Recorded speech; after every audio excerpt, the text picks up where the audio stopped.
भारत एक कृषि प्रधान राष्ट्र है, फिर भी यहाँ के कृषकों की दयनीय स्थिति किसी से छिपी नहीं है। यही वजह रही कि केंद्र और राज्य सरकारों के स्तर पर कृषकों की समृद्धि को प्रथम प्राथमिकता में रखते हुए लक्ष्य का निर्धारण किया गया। तो वहीं केंद्र और राज्य सरकार द्वारा प्रायोजित योजनाओं के आत्मा यानी कृषि प्रौद्योगिकी प्रबंधन अभिकरण की कैमूर इकाई द्वारा स्थानीय आवश्यकता अनुरूप प्राप्त लक्ष्य के सफल क्रियान्वयन ने स्थानीय कृषक व कृषक समूह के सबलीकरण की दिशा में क्रांतिकारी बदलाव लाया है। आत्मा कैमूर द्वारा किए जा रहे प्रयास इसलिए भी अधिक महत्वपूर्ण है क्योंकि यहाँ के अधिकांश किसान छोटे व सीमांत होने के साथ ही साथ इन्हें वर्ष के अधिकांश मौसमों में बाढ़ और सुखाड़ जैसी स्थिति का सामना करना पड़ता है। ऐसे में आत्मा कैमूर ने अपने विभिन्न कृषक कल्याणकारी योजनाओं का क्रियान्वयन कराते हुए कृषकों के कम से कम भूमि और कम से कम संसाधन के प्रयोग से भी मत्स्य पालन आधारित समेकित कृषि प्रणाली की स्थापना करा। कृषि व संबद्ध क्षेत्रों के विविधीकरण और विभिन्न घटकों में सामंजस्य स्थापित कर एक घटक के अवशिष्ट का दूसरे घटक में उपादान स्वरूप प्रयोग करते हुए लागत को कम कर गुणवत्तापूर्ण उत्पादों के अधिक उत्पादन का लाभ दिला कृषकों के आर्थिक उन्नयन में उल्लेखनीय योगदान दिया है, जिसका प्रत्यक्ष प्रमाण कैमूर जिले के चांद प्रखंड स्थित दुलही ग्राम के और रविशंकर सिंह के इस अत्याधुनिक फार्म पर सहज ही देखा जा सकता है। रविशंकर सिंह ने आत्मा कैमूर से जुड़ आत्मा के परिभ्रमण प्रशिक्षण और किसान पाठशाला जैसी योजनाओं का लाभ ले समेकित कृषि प्रणाली के अत्याधुनिक मॉडल की स्थापना कर ऐसा कीर्तिमान रचा कि इनका और इनके इस मॉडल की चर्चा पंचायत और प्रखंड तक ही सीमित न रहकर जिले और जिले के बाहर तक फैल गई। रविशंकर सिंह के इस अत्याधुनिक मॉडल को देखने और इनसे कृषि की आधुनिकतम तकनीक सीखने आने वालों की यहाँ कोई कमी नहीं रहती। तो वहीं रविशंकर सिंह द्वारा आगंतुक कृषकों को कृषि व संबद्ध क्षेत्रों के आधुनिकतम तकनीकों की उपलब्ध कराई जा रही जानकारी जिले में समेकित कृषि प्रणाली की स्थापना की दिशा में मील का पत्थर साबित हो रही है। आइए आत्मा योजनाओं के सफल क्रियान्वयन से स्थानीय स्तर पर आ रहे बदलाव पर और अधिक जानकारी के लिए आपको आत्मा कैमूर के स्थानीय प्रखंड तकनीकी प्रबंधक संदीप कुमार मौर्य की राय से रूबरू कराते हैं। तो सुनते हैं क्या कहना है इनका। ये हमारे किसान रविशंकर जी हैं जो कि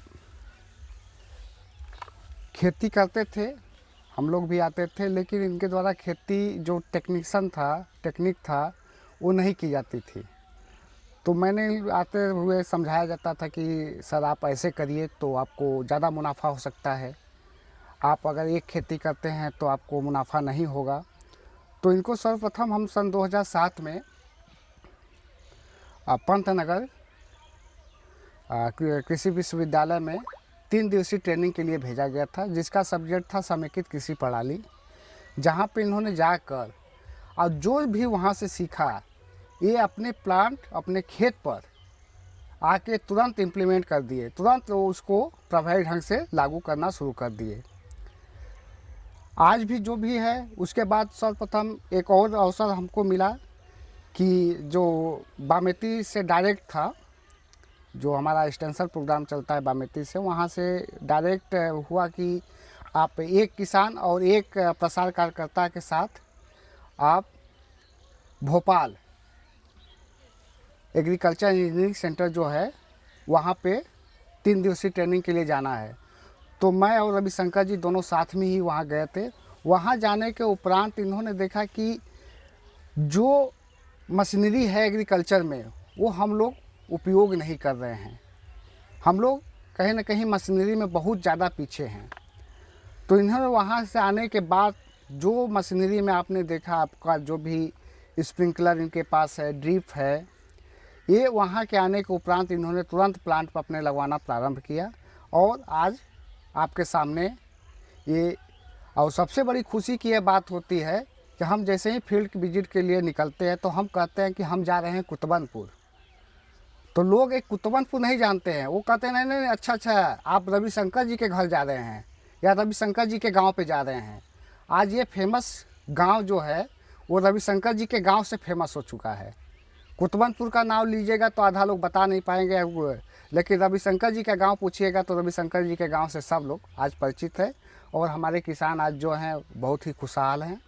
इसीलिए हम इसको टीम के साथ इनको धन्यवाद करते हैं कि ये हमारे द्वारा जो भी बताई गई तकनीक पे है उस पर अग्रसर है। हम इन लोग को हमेशा आते रहते हैं फील्ड पर, जो भी नई तकनीक रहती है, जो भी हमारी प्रशिक्षण रहती है, जानकारी दिया जाता है। यहाँ आए इस बदलाव के पीछे आत्मा कैमूर के कृषक कल्याणकारी योजनाओं के सफल क्रियान्वयन और रविशंकर सिंह का अथक प्रयास ही है कि आज यहाँ यह बदलाव आया है। इसके लिए आत्मा कैमूर ने सर्वप्रथम विभागीय योजना के अनुरूप कृषकों के समूह बना इन्हें परिभ्रमण, प्रशिक्षण और पाठशाला जैसी योजनाओं के लाभ सहित अन्य कई तरह के लाभ दे न सिर्फ कृषि व संबद्ध क्षेत्रों की आधुनिक तकनीक से परिचित कराया, बल्कि इनके सीमित संसाधनों में भी मत्स्य आधारित समेकित कृषि प्रणाली की स्थापना से सतत आय दिलाने के हर संभव प्रयास किए गए, जिसका लाभ ले रविशंकर सिंह ने न सिर्फ मत्स्य आधारित समेकित कृषि प्रणाली की स्थापना कर एक ही तालाब के विभिन्न तलों में विभिन्न तरह के मछलियों के पालन से अधिक आय अर्जित की, बल्कि मल्चिंग तकनीक और ड्रिप सिंचाई प्रणाली द्वारा स्ट्रॉबेरी की खेती से कम लागत में भी गुणवत्तापूर्ण अधिक उत्पादन का लाभ हासिल किया। साथ ही ड्रिप और स्प्रिंकलर जैसी आधुनिकतम सिंचाई प्रणाली के प्रयोग से अपने विभिन्न तरह की खेती में सिंचाई पर आने वाले लागत को कम कर आय को बढ़ा लेने के साथ ही साथ तालाब की मेढ़ों पर केले और सहजन सहित इमारती लकड़ियों के पौधे लगवा कम से कम भूमि से भी अधिक आय दिलाने वाले समेकित कृषि प्रणाली के उत्कृष्ट मॉडल की स्थापना करा सफलता के ऐसे कीर्तिमान रचा कि रविशंकर सिंह और इनके समेकित कृषि प्रणाली के अत्याधुनिक मॉडल की चर्चा पंचायत और प्रखंड तक ही सीमित न रहकर जिले और जिले के बाहर तक फैल गई है।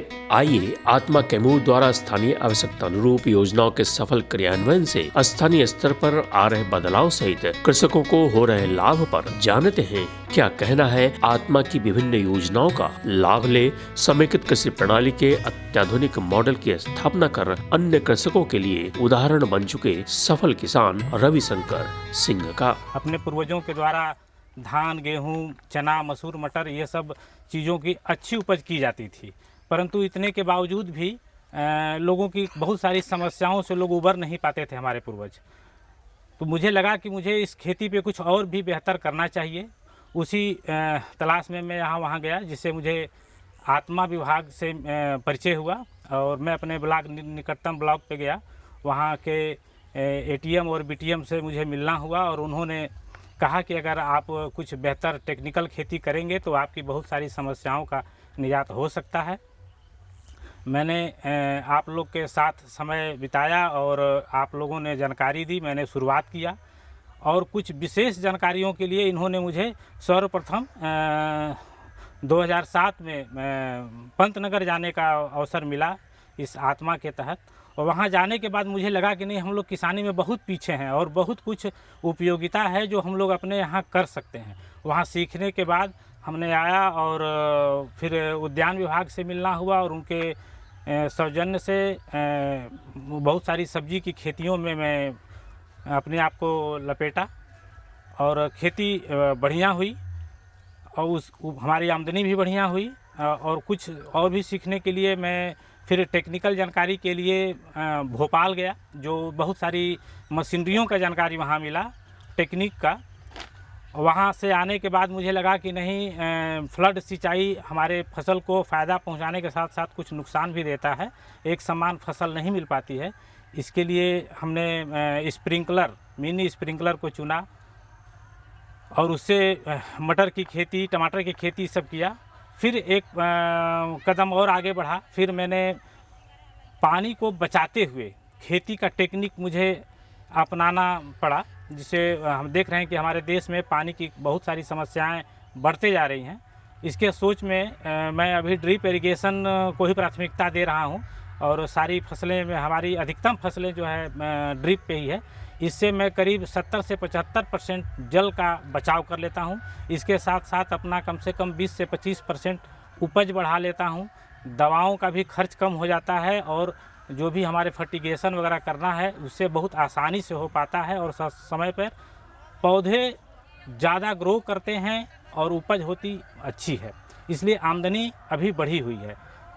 इसके साथ साथ हमने अभी जो हमारी स्थिति को देखते हुए हमारे विभाग ने सजेस्ट किया, हमारे अभी उद्यान विभाग के द्वारा अभी हम लोग इस नेट हाउस में हैं और ये नेट हाउस उद्यान विभाग के द्वारा मिला हुआ है, बिहार सरकार ने सब्सिडी पर इसे दिया हुआ है। इसमें मैं इस बार शिमला मिर्च का खेती किया हुआ हूँ और इसका ग्रोथ आप देख सकते हैं, बहुत ही बेहतरीन है। करीब ये 30 दिन का शिमला मिर्च हुआ है और अभी फ्लावरिंग स्टेज पे आ रहा है और इसका उपज अच्छी होने के अनुमान मुझे दिख रहा है। इसके साथ साथ मैं स्ट्रॉबेरी का भी खेती किया, पिछले साल भी किया था, इस साल भी लगाया हूँ। उसका भी ग्रोथ बढ़िया है, उपज भी अच्छी है और काफ़ी लोकप्रिय फल है, फ़ायदेमंद भी है। इसके साथ साथ मैंने इस बार गर्मियों में, पिछले 2 साल से मैं कर रहा हूँ, गर्मियों में आपको तरबूज खरबूज का भी खेती करता हूँ, उसका भी बेहतरीन है। सारी ये व्यवस्थाएं मुझे मुमकिन हुआ है एक प्रशिक्षण के द्वारा। प्रशिक्षण जो मुझे विभाग के द्वारा, आत्मा विभाग के द्वारा मिला और समय समय पर मिलते रहता है। समय समय पर ज़रूरत के हिसाब अलग अलग विश्वविद्यालयों में मुझे भेजा जाता है, अवगत कराया जाता है नई टेक्निक को, जिसमें मैं जान करके और इस खेती में आगे निरंतर बढ़ते जा रहा हूँ।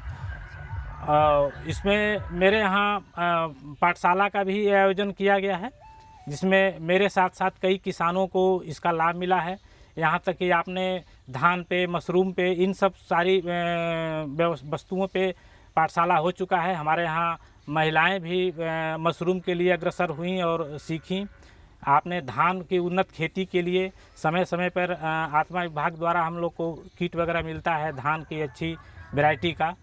और इसके साथ साथ मैंने देखा कि कृषि में निरंतर जीवन में लोगों को रोज़ पैसे की ज़रूरत पड़ती है, तो मुझे लगा कि किसानी सिर्फ एक तरीके का करने में बहुत चीज़ें नहीं हैं, लेकिन अगर इसको हम और भी तरीके से लें, जैसे मछली पालन है, तो मछली पालन का भी मैंने इसी फार्म पे मछली पालन के लिए तालाब भी खुदवाया और उसमें मछली पालन करते हैं। उसमें हमारे जो सब्जियों में जो निगराई गुड़ाई करके घास वगैरह निकलते हैं, उसके लिए ग्रास कटर एक मछली आती है, जिसके हमारे चारा के लिए काम होता है। मतलब बिल्कुल मुफ्त कह लिया जाए। हम अपने घास को निकाले और तालाब में डाल दिए और वो मछली का चारा हो गया, वहाँ से हमको मछली मिल जाती है। इसके साथ साथ जो मेरे यहाँ निगराई हैं, कटे फल हैं या पत्ते वगैरह हैं गोभी वगैरह के, इन सब के लिए हमने फिर पशुपालन का भी किया। और इस सबसे बड़ी बात ये छन कर आती है कि पशु के गोबर हमें कंपोस्ट, वर्मी कंपोस्ट बना करके हम इसमें करते हैं। ये सब जब आत्मा के तहत जब मैं गया विश्वविद्यालयों में, तो इस पर फोकस किया गया कि हमें कुछ ऑर्गेनिक, मतलब खेत को ऑर्गेनिक मैटर की ज़रूरत है। वो कहाँ से मिलेगा? तो गोबर से मिलेगा। तो गोबर के लिए मुझे फिर पशुपालन पे आना पड़ा और दूध तो सबके लिए ज़रूरत की चीज़ें हैं। तो मेरे यहाँ करीब गाय और भैंस मिलाकर के 10 से 12 पशु जो निरंतर रहते हैं, जिसकी गोबर की सारी सब्जियों में ही मैं डालता हूँ, पूरे खेत में डालता हूँ। उसके साथ साथ जीवामृत, डीकम्पोज़र, इन सब चीज़ों को मिला करके मैं अपने पौधों को ऑर्गेनिक मैटर बल्कि प्राकृतिक रूप से उगाने का कोशिश करता हूँ। इसके बाद जो भी रोग वगैरह लगते हैं तो उसमें दवाएं और थोड़ी बहुत खादों का भी इस्तेमाल किया जाता है। आत्मा के तहत जो मुझे जानकारी मिलती है, मैं और भी किसानों के बीच में शेयर करता हूँ। बहुत सारे किसान जो है हमसे जुड़े रहते हैं और सीखते रहते हैं। बल्कि हमारे समूह से, हमारे FPO से किसानों को ट्रेनिंग के लिए समय समय पर भेजा भी जाता है। इससे हमारे इस इलाके में किसानों ने काफ़ी कुछ सीख करके तरक्की किया। इसे देख और सुन यह सहज ही समझा जा सकता है कि स्थानीय आवश्यकता अनुरूप आत्मा कैमूर द्वारा कृषकों को उपलब्ध कराए जा रहे सहयोग ने यहाँ के कृषकों के सबलीकरण की दिशा में कितना क्रांतिकारी बदलाव लाया है। इसके लिए केंद्र और राज्य सरकार सहित आत्मा कैमूर की पूरी तकनीकी टीम और योजना से जुड़े किसान बधाई के पात्र हैं।